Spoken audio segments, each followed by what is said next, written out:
Salut tout le monde, nouvelle vidéo aujourd'hui, je vais vous montrer comment connaître la valeur de sa collection, de ses cartes, en tout cas de ses boosters, de ses ETB, de ses displays Pokémon, très simplement. Alors pour ça il faut aller sur monepoke.com dans la section explorer, et quand on arrive dans la section explorer, on arrive sur cette page qui déjà regroupe le top 3 et le flop 3 des collections sur cette semaine. Voilà, on voit que Lumière Interdite a pris plus de 18% cette dernière semaine en valeur. Et voilà, Majesté des Dragons a perdu pas mal. Alors à savoir, l'évaluation des prix qui vont être calculés sur mon époque sont basés sur eBay. Donc aujourd'hui, c'est pas mal, c'est un premier début. Mais demain, je pense que on pourra intégrer Card Market, on pourra ajouter le bon coin, on pourra ajouter Vinted et avoir des données de mieux en mieux et de plus en plus précises sur la valeur. Mais pour une V1, c'est plutôt intéressant d'avoir eBay vu que c'est un truc qui est super utilisé euh, dans l'univers, dans le marché Pokémon. Alors, si on revient à nos affaires, sur la page explorer, on va avoir la barre de recherche, donc on va pouvoir chercher notre collection, ou bien on peut cliquer directement sur le top 3, on va prendre force temporelle, et on va arriver sur une page dédiée à la collection. On va avoir des premières stats, le prix actuel estimé, l'évolution sur 29 jours, plus 16% pour force temporelle, la date de publication de la sortie plutôt de la collection, etc. Le volume IB, super intéressant. Et première fonctionnalité qu'on va avoir, c'est les graphiques. Alors là, les graphiques, c'est super intéressant aussi. On peut voir l'évolution à travers le temps de la valeur, là, mensuelle ou par semaine. Euh, Après, avec le temps, on aura trimestriel, annuel, etc. Là, on peut déjà voir que force temporelle en un mois a pris presque 1 euro, donc à peu près 16%. C'est plutôt pas mal, en vrai.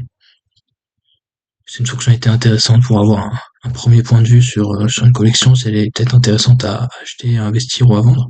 Pourquoi pas. Moi, c'est ce que j'utilise en tout cas.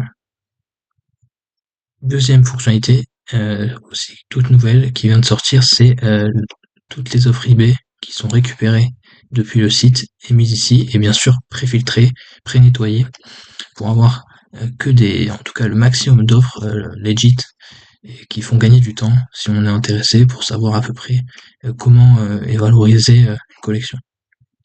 Donc, qu'est-ce qu'on a? Alors, on a le type, par exemple, si c'est un booster, un ETB, une display, le prix par booster, le prix global.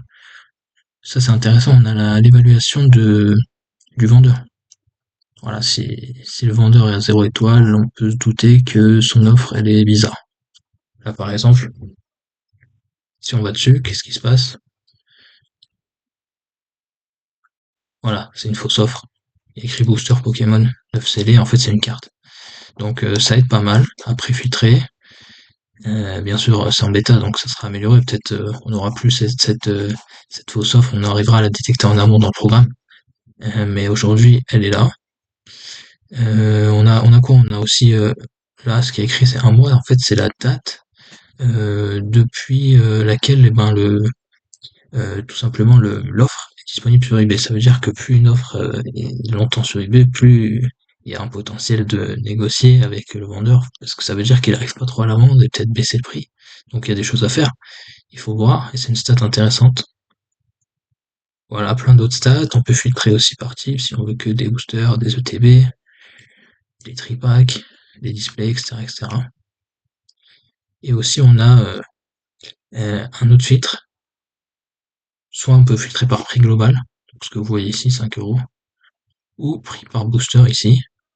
Et ça va filtrer parmi tous les types. Ça veut dire, on sait que dans un tripack, il y a 3 boosters. Et ben, on va diviser le prix d'un tripack par 3 et avoir un prix par booster. Donc voilà, par exemple, on peut avoir souvent des boosters moins chers si on achète des plus gros items, des tripacks, des ETB, des displays, etc., etc. Voilà globalement. Donc, ces deux fonctionnalités majeures, à la fois le suivi de la valeur, l'estimation de la valeur avec les graphiques et le listing des offres. N'hésitez pas à aller faire un tour, c'est sur monepoke.com, onglet explorer et c'est gratuit.